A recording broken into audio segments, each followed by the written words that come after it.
How to make eggplant like octopus. Ito ang gawin nyo, balatan lang muna. Insakto at itong gawin para sa wala pang ulam.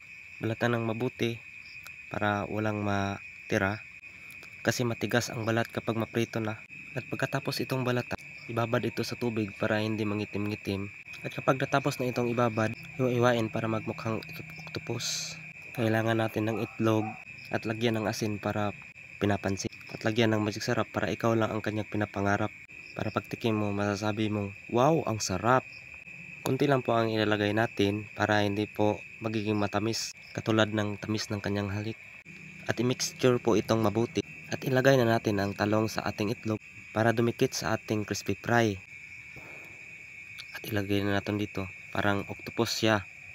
Sana all eggplant na parang octopus. Kakain talaga ang mga anak natin ito kasi hindi siya lasang talong, lasa siyang crispy fry.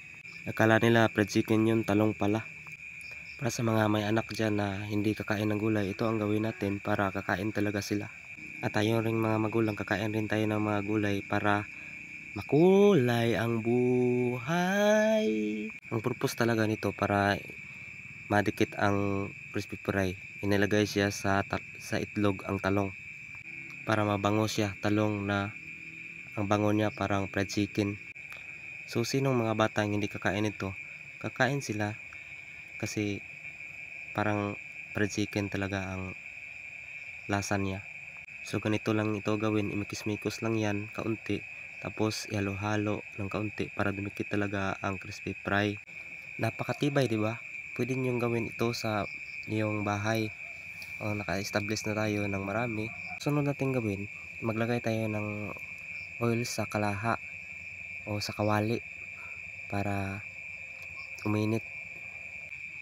At ilagay na natin ang ating octopus na talong.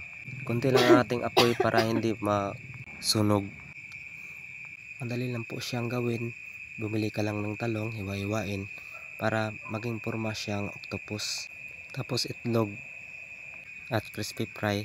Tapos gaganahan ang mga anak natin ito kasi parang fried chicken yung amoy. At ito na ang kinalalabasan niya, parang maruya. Kaya tinikman ko na. Ang sarap talaga. Gusto nang manghingi ng anak ko. Kaya tinikman ko na.